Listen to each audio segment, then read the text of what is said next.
Пржинската влада заминува во историја. Новото мнозинство најави дека во пакетот закони кои што ќе бидат доставени во собранието, ќе биде и законот за укинување на техничката влада. Планираме неколку законски решенија или како пратеничка група или како коалиција да ги поднесеме во рамките на парламентот. Еден е и тој, за кој што вие зборувате сега, зборуваме за техничката влада. Ние уште пред изборите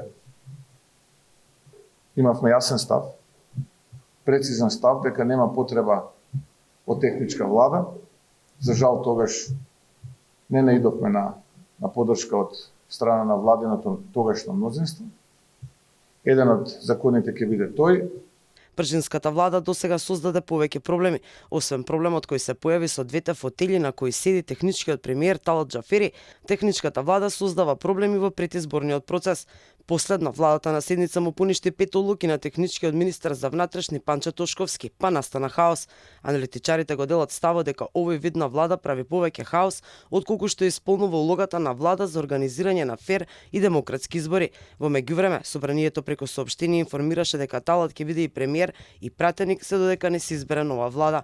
Имено, кога не станува збор за оставка на председателот на владата, кога е изгласана недоверба на владата или кога е распуштено собранието. Во Уставот, Законот за пратениците, Законот за собранието и Изборниот законник не постои одредба која што го уредува прашањето за функционирањето и престанокот на мандатот на владата во периодот по конституирањето на собранието до изборот на нова влада. И самиот Џафери од собраниската говорница најави дека и понатаму ќе остане на премиерската фотелја се до изборот на нов председател на владата, а дотогаш нема да учествува во работата на собранието.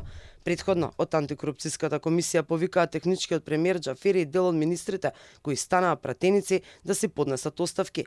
Првата антикорупционерка Татјана Димитровска изјави дека двете функции на Џафери се неспојиви и согласно Законот за спречување на корупција на Џафери и министрите им е запретена казна од 300 до 500 евра. Имено во март минатата година поранишниот премиер Ковачевски тврдеше дека пржинска влада не е потребна, бидејќи е договорена во период кога Македонија била заробена земја, но сепак не направи ништо за нејзино укинување.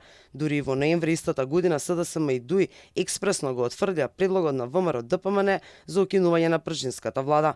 Ова е трета техничка влада од 2016 година наваму. Премиер за техничката влада во 2016 беше Емил Димитриев, а во 2020 беше Оливер Спасовски.